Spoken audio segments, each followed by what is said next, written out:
Welcome back to Breakfast with Bob, Boston Marathon edition. My name is Bob Babbitt. We're presented by Hyland's Leg Cramps. Stop the cramps, not your race, and the NormaTec Pulse Recovery System. 120th Boston Marathon. One of our participants, Mr. John Young. How you doing, John? I'm great, Bob. How are you? I am wonderful. So, growing up, when you're short-statured, right? Challenges of growing up as a short-statured person and then athlete. As a person, pretty much most of my environment is made for average-sized people. Yes. And so my home, when I was a little kid, I was the only person in our home with dwarfism. And growing up in the 60s and 70s, there weren't a lot of adaptations. And so I just had to learn to use stools and chairs to climb up and get stuff. Yes. And luckily, I was the youngest in my family, and my mother basically raised me the same as she did all of her other kids, and she didn't make any exceptions for me. I was expected to do the same stuff. Right. I just had to find ways to adapt to it, and so that's kind of how I, dealt with things at home. School, same thing. Just use a stool, climb up on something. I had some really great teachers when I was young who kind of, were told by their superiors maybe this person shouldn't be in a regular school. Really? Oh yeah. Because of your size? Because of my size, they worried that I wouldn't be able to handle stairs and things. And little did they know I had a bedroom on the third floor of our home, so I was quite used to stairs. But and then also just people growing up being short-statured. There were certain words that kids used that everyday society used when they saw me. Words like midget, which really kind of cut deeply and hurt. Yes. when they're trying to make fun of you or tease you. And for a long time, I had to learn different ways to deal with it. And sooner or later, I just kind of realized that that's their problem, not mine. Exactly. And I kind of got on with life. What I love is when you mentioned to me that you have dwarfism, but you're not a dwarf, right? Where I think a lot of people just don't understand that there's a huge difference, because one sort of is identifying you rather than something as if you have cancer or you have any type of affliction. It's not who you are. No, it all goes down to that idea of labeling. How do you label people? Yeah. And I think that's, the old adage is labels are only good on laundry. Like, that's a great line. It's how you identify yourself. I'm a father, I'm a son, I'm a husband, teacher, coach. So there's so many runner, triathlete. Yeah. So let's talk about sport, because it's funny from dealing with our challenge athletes.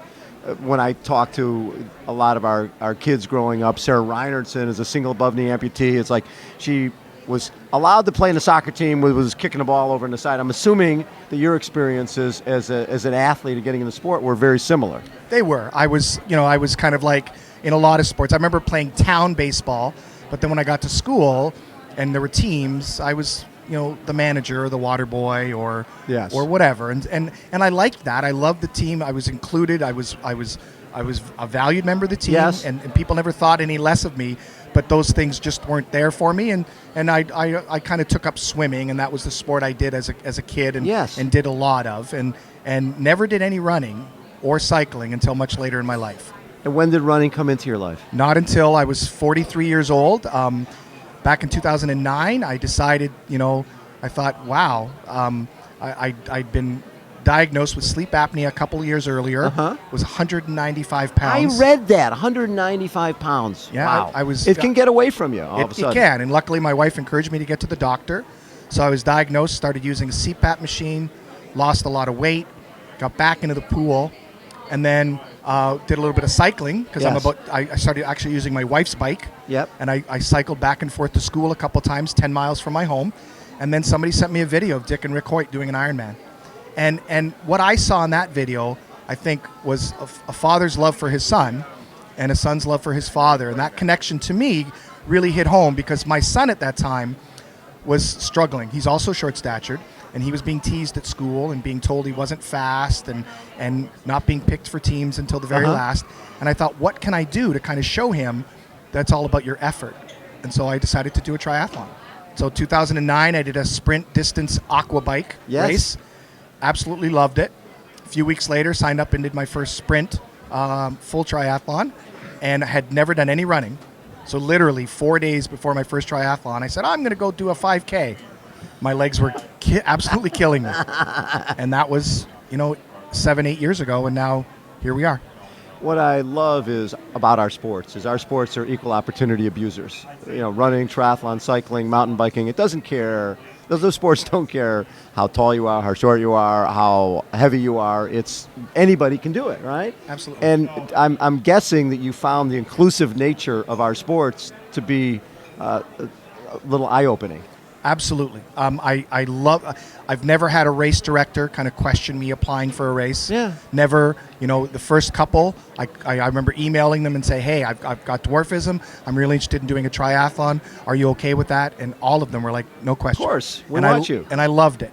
Well, your check clear. Exactly. Yeah. And so they were great. And the fellow athletes that I race with, it's an amazing group of people. And I've made, some really close friends, and I've made thousands and thousands of other people that I know now, and I see at races around the kind of the Northeast mostly, and it's a great thing to be a part of. Talk about your first experience here in Boston. When did you decide to run Boston? I ran it in 2013. That was my first opportunity. The year, yeah, it was. I'd done a marathon the year before. I was supposed to do the New York 2012 one. Right. And that was canceled because of Hurricane Sandy. Sandy. Oh, gosh. So I wasn't having a lot of luck with the big marathons. 2 weeks later or 3 weeks later, I did a smaller marathon called the Miles Standish Marathon in Plymouth. Yes. Basically, no spectators. It's all through a state park. Right. A couple of chipmunks, some squirrels, people at the water stops. Yeah. And that was about it. Yeah. So very different from what I was expecting in New York. Right. But I did that race, finished it in 6 hours and 20 minutes, and I thought, wow, that was great. And then I contacted Dave McGilvery and said, I'd really like to do Boston. They gave me an invitational entry because at that time I was supposed to finish a marathon in under 6. Right. I hadn't qualified. Yes. So they invited me, and then I did 2013 and was stopped just before the finish line. Yes. And then did you come back in 14? I came back in 14, and then I had some terrible luck in 14. I got sick. remember that, yes. I got sick at mile 10, got the flu from my son, had to pull out, and so I didn't finish. 2 weeks later, a friend dropped me off in Natick, and I finished the 16 miles you went by myself. Ran that last 10 Ran in. last 16 last all 16, alone. yes. And then I came back and I raced in 2015, and I had to re-qualify. Right. So I'd qualified in New York and did a 5:57, Sweet. and then I ran Boston last year. What have been your challenges any different than my challenges running a marathon? Well, it's interesting when people say, oh, you've got shorter legs, you got to run twice as far. And I'm like, no, I don't. Like, Yeah. I deal with what I have. I work with the body that I have. Right. So yes, I take more steps, but I've taken more steps my whole life. You always have, so it's not anything new. So it's not anything new. Yes. So I just, I run as best I can. I kind of use the Galloway method. I Walk. run for 9 minutes, walk for a minute. Gets the lactic acid out of the legs. Gets it all fine, and if I'm feeling really good, I'll skip one of those walk segments. Yes. But otherwise, I just keep going, and it works. So what are your goals here? Well, my PR at this point is a 5:50 that I did last October in Lowell at the Bay State Marathon. I'm aiming for a 5:45 or better. I love that. And so, you're also going to be doing a full Ironman. Yeah, I was. I think that was my goal after I did my first half Ironman. Okay. Which I thought I even thought that I didn't think at first when I started that would even be possible. When I finished my first half, I thought, wow, maybe I'll do a full. And so last summer I did 3 half Ironmans spaced out.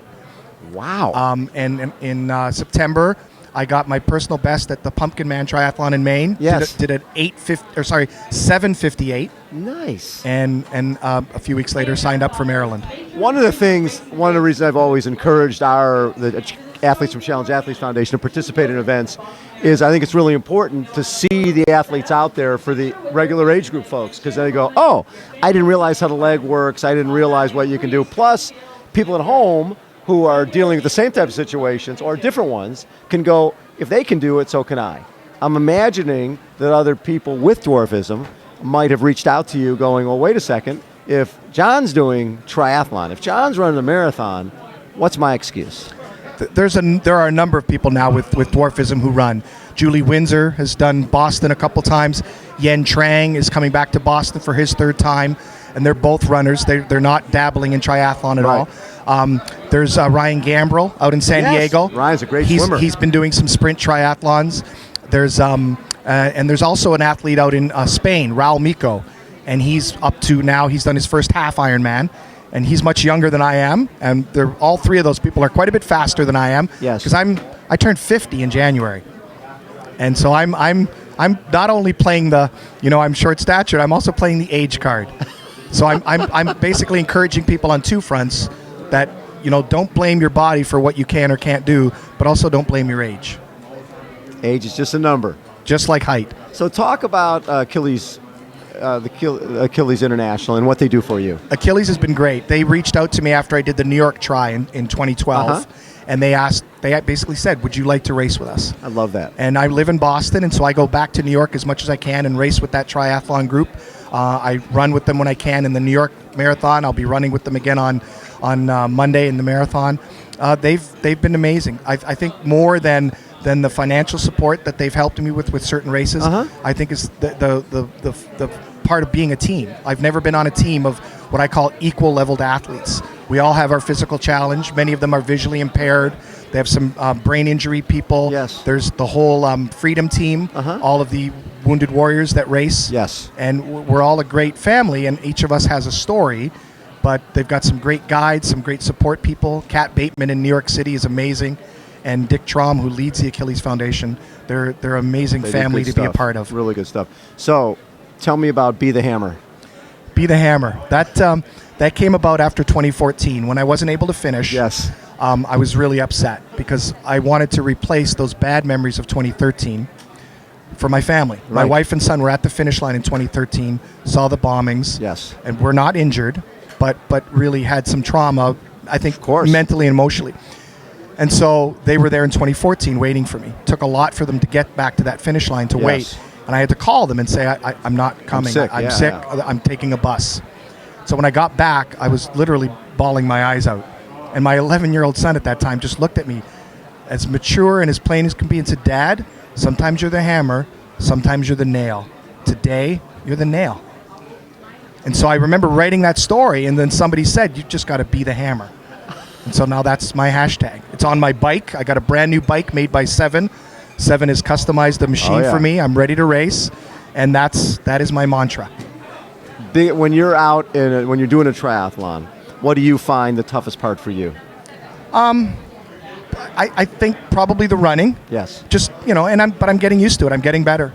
When I did Pumpkin Man, that was the first race that I literally got off that bike after 56 miles of cycling and was able to run right away. Isn't that funny? Your legs feel so bad, but then your body gets used to it, though. Yep. It's training. It's good coaching. My coach Brian Hammond has helped me do a lot to kind of, because he's never coached somebody with short stature. Yes. So it's been a work in progress, but he's been great. He's come up with some amazing ideas.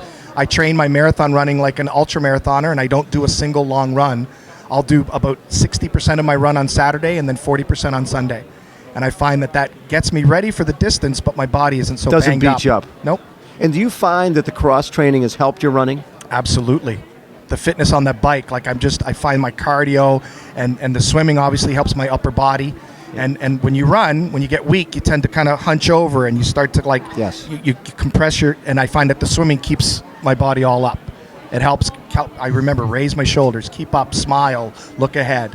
And I think that swimming part has really helped. Love that. John, thanks so much for taking time, man. So nice to get to know you better. We see each other all the time. It's really nice to get to chat with you. My pleasure, Bob. Absolutely. Be the hammer. Be the hammer. John Young has been our guest again. This is Breakfast with Bob, Boston Marathon Edition. My name is Bob Babbitt. Hold on. We will be right back.